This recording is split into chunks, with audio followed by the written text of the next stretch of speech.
Hey, what's up guys, aarava here, and welcome back to the episode of my F1 2021 My Team Career Mode, episode number 76 today for the Monaco Grand Prix in Season 5. The last one was at Imola, and what a spicy Grand Prix that was. It was a little bit kind of a roller coaster ride, I guess you could say, with the rain, the incident that occurred very early on in the Grand Prix. But whilst it may have been quite a chaotic one for us and the drivers around us, it was actually quite a calmer affair for, I guess, our teammate Charles Leclerc, the other side of the garage. And spoiler alert, if you haven't watched that episode already, please do go check it out before you see the rest of this one.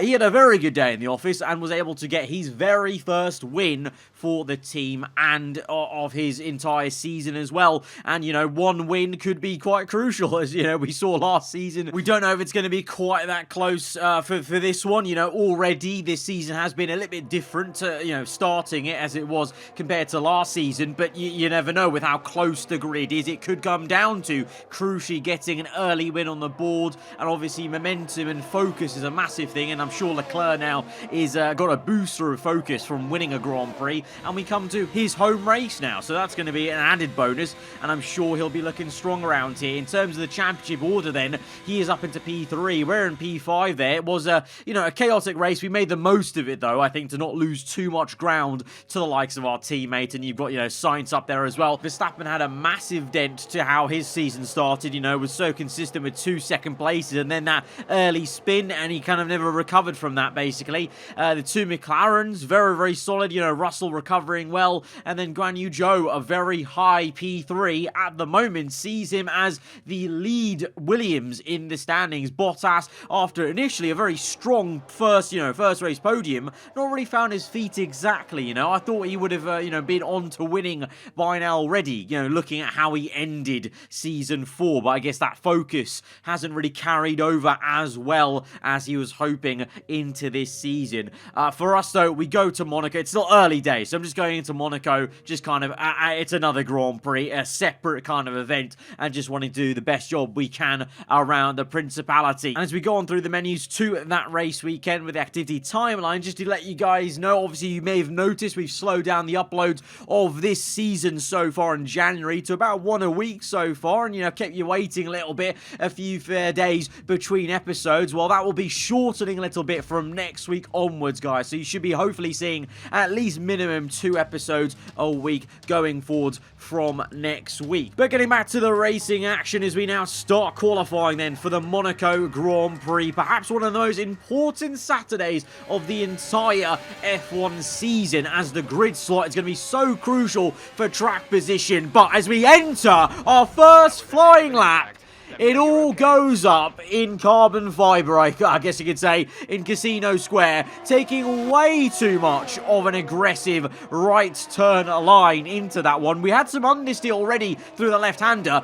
then try to be a bit too close to the wall. Of course, Monaco is all about brushing the walls and barriers, but we just got way too close in. You can see the steering angle was just going to be too fine, but I thought we could maybe get away with it and just graze the curb, maybe lose the back end, you know, as I was kind of seeing it happen in slow motion. But alas, to my surprise, the front right tire just sheared off like that. And then we're straight in the wall, something we've seen before in real life and also in F1 esports as well. But it means what is already a very difficult Grand Prix, with how good the AI now are at defending on this year's game at Monaco. It makes it even harder because we're going to be at the very back of the grid, P22 in our teammate's home race. He has a good chance to do well all the way into Q3 if he gets there. For us, though, we go to the grid knowing where we are. Nelson Piquet once said that driving the Circuit de Monaco was like riding a bicycle around your living room, and it's not hard to see what he means by that. There's no more prestigious a Grand Prix victory than Monaco, but also none so challenging. The astonishing Circuit de Monaco is, for all intents and purposes, virtually unchanged since its inaugural race back in 1929. The faster cars of today, though, ensure the 19 corners past the casino and along the seafront remain as thrilling as ever. A 2.1-mile lap here takes us around an entire country, yet never more than inches from the race-ending barriers. Anthony Davidson, a lot of talented drivers out on the track today, but what will stand out for you? Well, Crofty, my focus is 100% on the front of the grid. Like you said, we're seeing lots of strong competition across those positions, so it would be super interesting to see the fight for that front spot. Personally speaking, I'm hoping for plenty of overtakes. Let's run you through the driver grid order for today's exciting race. Charles Leclerc lines up on pole position, and Yuki Tsunoda completes the front row. Looking down the rest of the grid, we have Norris, Russell, Valtteri Bottas, and Giovinazzi, Sainz, Verstappen, Joe, and Mick Schumacher, Gasly, Ricciardo, Lance Stroll, and Mazepin, Eilert, Latifi, Jack Aitken, and Lewis Hamilton, Lundgaard, Matsushita, Ocon. They'll be starting further back after an earlier grid penalty, and the owner driver.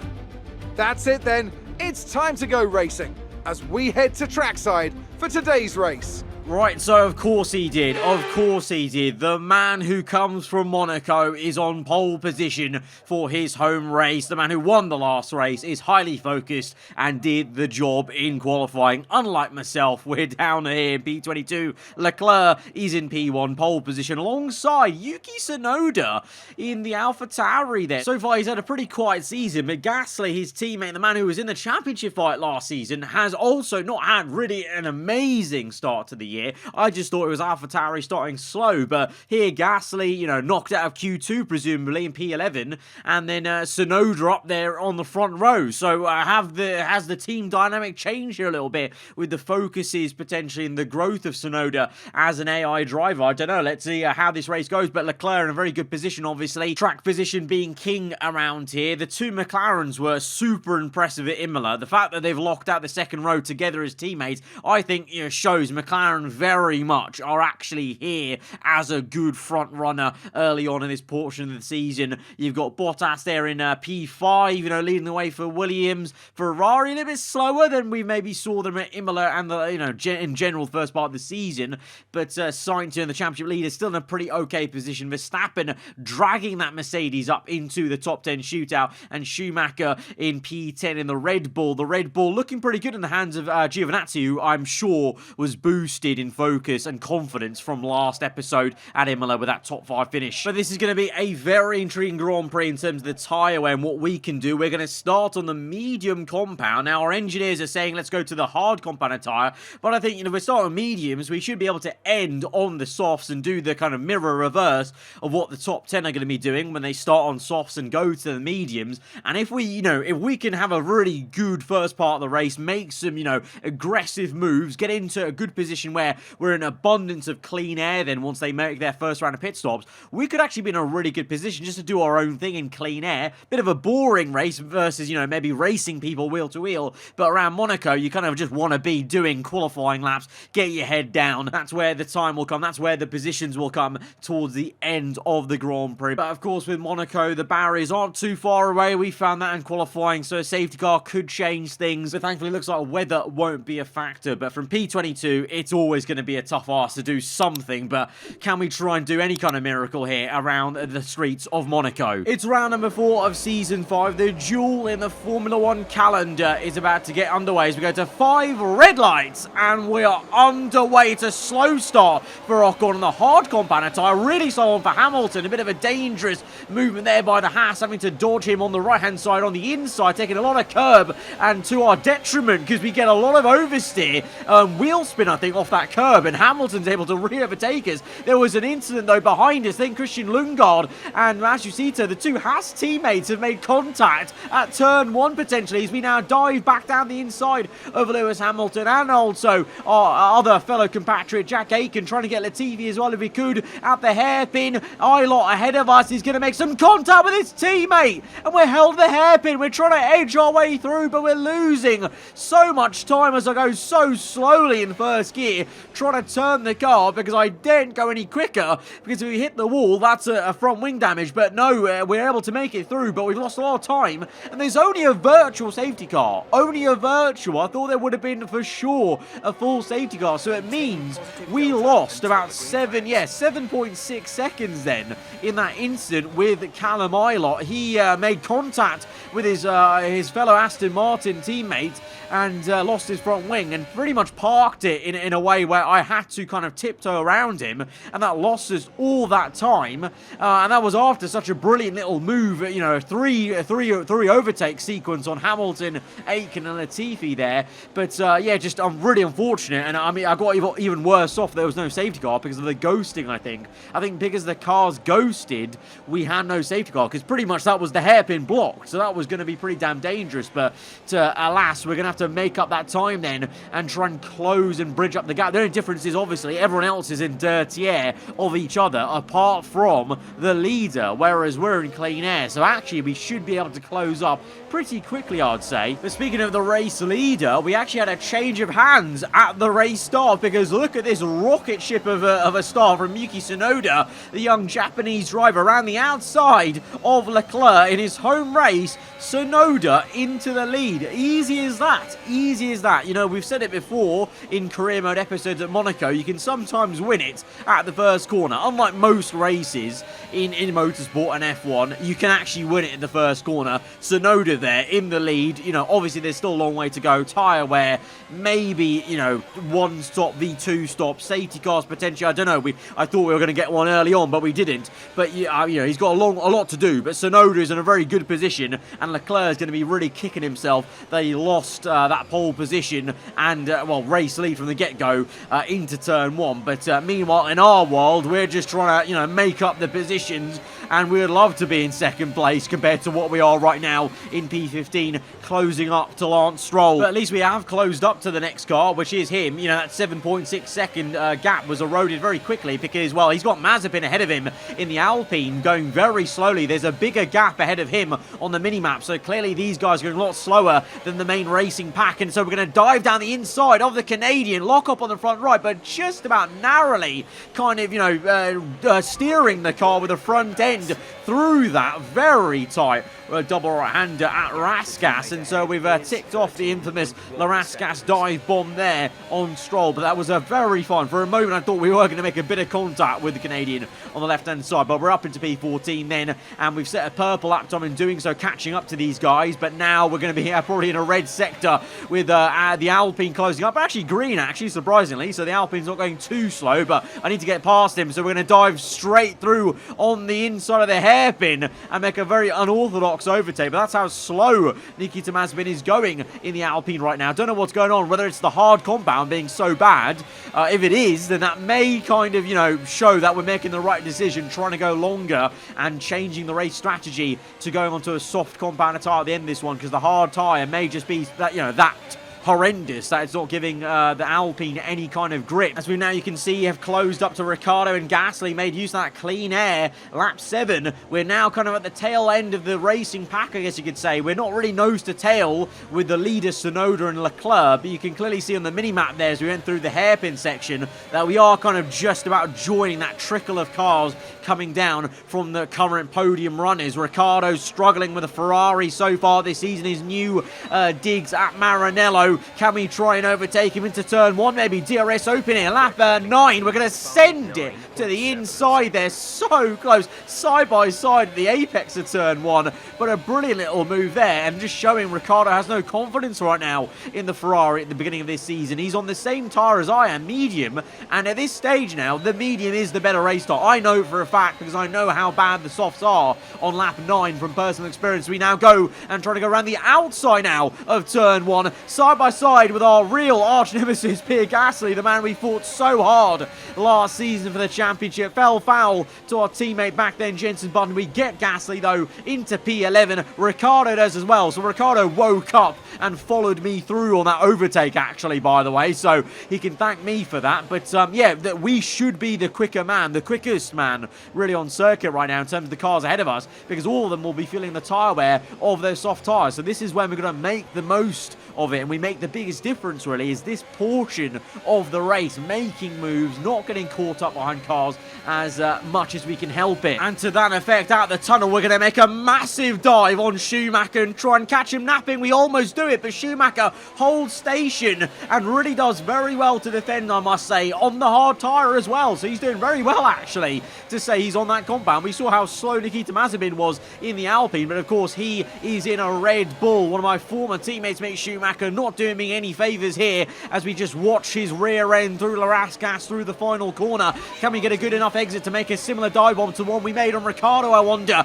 This time on the inside, he squeezes us to the wall and we rub tyres. Schumacher's really not letting up. He actually continues to defend on the exit of turn 1. Schumacher's doing a brilliant job here. He's really giving us such a hard time. I don't know how he's doing it in the Red Bulls. We make further contact. I don't know how there's no damage maybe incurring there. We check on the heads-up display, but there's nothing, it doesn't come up with any damage automatically. It usually comes up and tells you. I wonder if there's any subtle damage. I don't know. Time will tell, but that was a big clout on the front left tyre. Maybe it was just that. Maybe tyre-to-tyre contact as Latifi is now making contact with Pierre Gasly at turn 1. And the Frenchman's season is turning even more foul here. Got knocked out in Q2 and he's taken out by Nicholas Latifi. Latifi's out of the Grand Prix. Gasly, I think, still in this one, but he's going to be a long way off. And so this safety car is out on lap 12, and that is going to be cause for us to come in and unfortunately, in a way, swap to the hard compound of tyre. So I wanted to go to softs, but you can see logically I can't go onto softs at this stage of the race. It's also stupid for me not to pit under the safety car at a place like Monaco where, well, oh, what the hell just happened there? Aiken. I think Aiken's out as well. Both Alfa Romeos crashed at turn 1. I don't know what that one was for. I think we were just exiting the pit lane and Aiken dropped the rear end as he kind of just saw us on the inside or whatever. But yeah, both Alphas out. But anyway, it's too early to pit onto softs, but we have to make use of the free pit stop in a place like Monaco.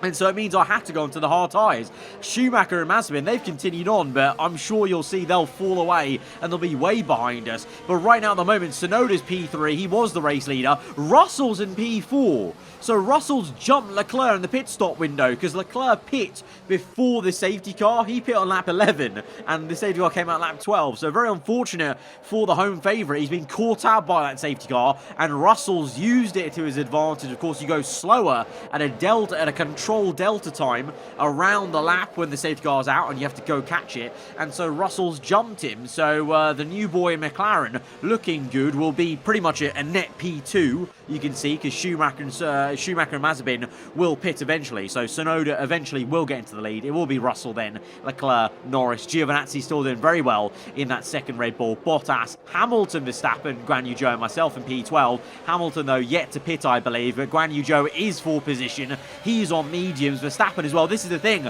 Everyone else who started on softs, they can easily go into mediums, go to the end of this race as a decision because they, that's the compound change. I need to change my compound as well. I can't just go onto another set of mediums, but the only other option was softs, which is impossible. So I had to go onto hards. So I've been kind of, the safety car has really screwed me over in a way in terms of I'm on a compound that I don't really fancy being on because we know it's not going to be as good at the moment. The only saving grace is, and I've got to hope for, is that those mediums start wearing out more towards the end of this race. And so maybe I have better race pace as we go on through this race because the hard tyre will rubber up a little bit, the mediums will wear. So there's still going to be opportunities in this Grand Prix. We just have to be a little bit patient. And at the moment, to be fair, Hamilton up the road is holding up Verstappen and Guan Yu Zhou. You can see lap 17. He's actually backing them up into us as there's a massive gap forming from Hamilton to the next car along. So can we try and make a cheeky move on Guan Yu Zhou? He goes to the inside. We're going to try and go around the outside, but Guan Yu Zhou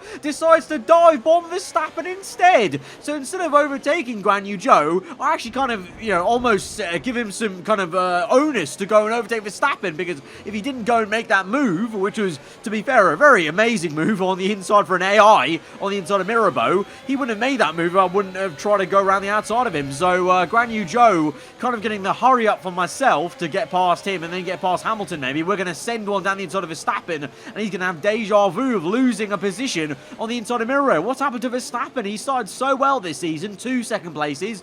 I don't know, maybe that spin at Imola is going to kind of giving him a massive knock to his focus and confidence, because that is not Verstappen we know in terms of fending well and, you know, has done so well in the Mercedes car so far since he joined the Silver Arrows last season. We now are caught up in this very frustrating train. Not even just Guan Yu Zhou and Hamilton, as we try and actually force a move around the outside of the Chinese driver. That's how much I'm kind of annoyed by getting stuck in this train, but Hamilton is not letting up, and the cars ahead of us are actually also going a little bit slow. They're only just up the road, but Guan Yu Zhou is going to face the Rasgas dive bomb, lock up on the front left. We only narrowly just don't make contact with him due to that lock up there. We're almost going straight on into the wall, but thankfully slowed the car down, rotated it just about into P8, because Schumacher has now finally come in from the race lead. I believe Mazepin is now in the lead of the Grand Prix, actually, in the Alpine, but that won't be for too much longer, as he'll pit eventually. But look at this, as we try and carve a move out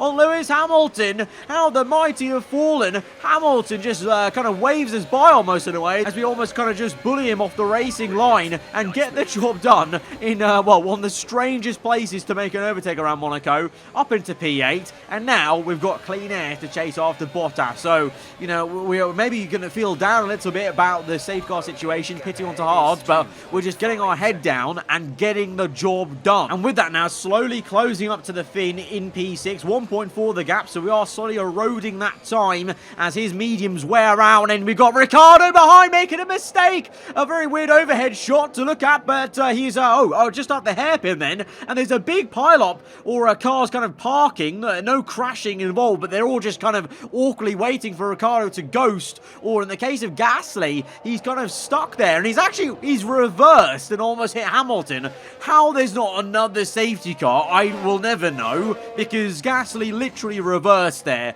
for a moment into the path of Hamilton nearly, at a very narrow point in the circuit, but Ricciardo, his tyres getting away from him, the rear end snapping, and his rear tyre just shearing off on the left-hand side there on the barrier. Like I said, the barriers, you know, we're all too familiar from Saturday, so close there, and he's fallen victim. So no safety car, so we continue on, and no bunching up, so we have to still try and catch up to Bottas. We've actually lost a bit of time there. We're 2 seconds behind him now. Sonoda, though, as an update, is in the lead now, and of course has been there from the get-go. Russell is in P2 from that jump in the pit stops on Leclerc. Leclerc P3, Norris P4, just ahead of Giovinazzi, doing a really great job in P5, I must say. We can see Giovinazzi up the road, but at the moment, we're trying to overtake Bottas on the outside of Rasgas, and we almost understeer into the wall in the final corner, because Bottas puts up a supreme defense, to be fair to him. Fair play, of course, all for position. These guys, they'll know that they're going to the end. They're on,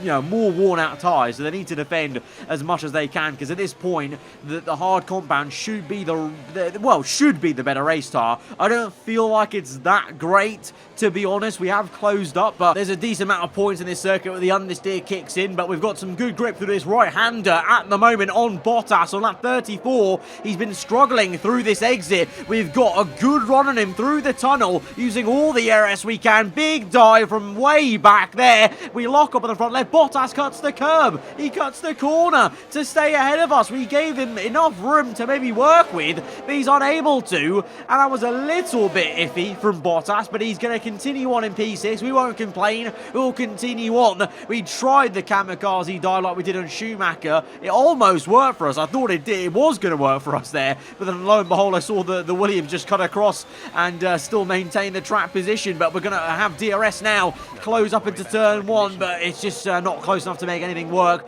It's just close enough to see and continue to see the rear end of that grey and blue new Williams Jaguar here in Season 5. Bottas, one of the stars of last season, holding us up here at the moment. Can we go down the inside? Oh, Mirabeau It is so close on the left-hand side there. Lock up from us. Almost saw us go steaming into the wall, but we're able to control the car and get up into P6. Bottas demoted to P7, and that is going to be the end of the action for us in terms of the race. Giovinazzi having a bit too much pace for us in P5. We also lost time fighting Bottas that much there, but I'm happy we got up into P6. This is, make no mistakes, this has been a really great race for us. P22 to P6. Are you mad? In a grid that's this close, I think we've done so well, and kudos, to be fair, to the hard compound. It have actually been a pretty decent race time, but look at this then. What a podium.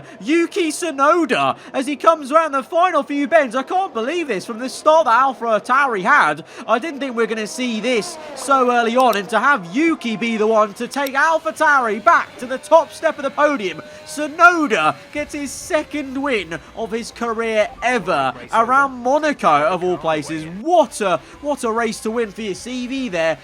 Big GG's to Yuki. He did it at turn 1, lap 1, and never looked back there. George Russell and Leclerc join him on the podium. Here's our winner pulling their AlphaTauri into Parc Ferme.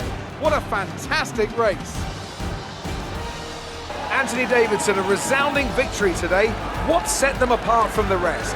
Taking care of the car was absolutely vital today. It's been obvious all weekend that the pace was there, but look at the attrition rate we've had. They would have been very concerned about any minor anomaly towards the latter stages of this Grand Prix. As we await the winners to take their positions on the podium, one thing is clear. AlphaTauri have really shown their prowess on the track. This is a team that isn't afraid to take risks, whether that's on the circuit or in the new talent they hire. Today, those risks certainly paid off.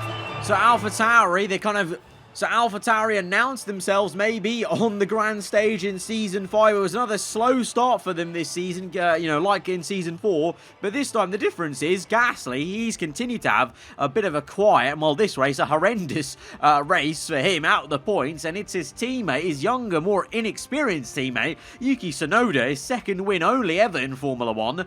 And a place like Monaco, unbelievable. Russell P2, Leclerc on the podium still in his home race, but he'll be annoyed to slip down to P3 from pole position. It's a strong race all round for the McLaren boys, and to be fair, also the Williams guys did not too bad, of course, but we're still yet to see that same sort of rocket-like pace from Williams that we saw at the end of last season. But to be fair, these tracks maybe don't suit the Williams car as per se. Giovinazzi continues to do a very solid job in the Red Bull. He's leading Schumacher very well, so what a great move for Giovinazzi for his career, and for Red Bull, to be fair, as well, because at the moment he's beating Schumacher, who's obviously quick. We know that from his time in our team. But yeah, so we stay put then in P5 in the championship. We don't really move anywhere. We've got Leclerc and Russell now moving up the order. Russell leads the championship for McLaren in his new team. That's a very strange sight. And Leclerc only 3 points off. So emerging at the moment, Russell, Leclerc, Sainz, future stars of Formula 1, stars right now in the game, in career mode here in Season 5. Verstappen still somehow managing to be in the top 5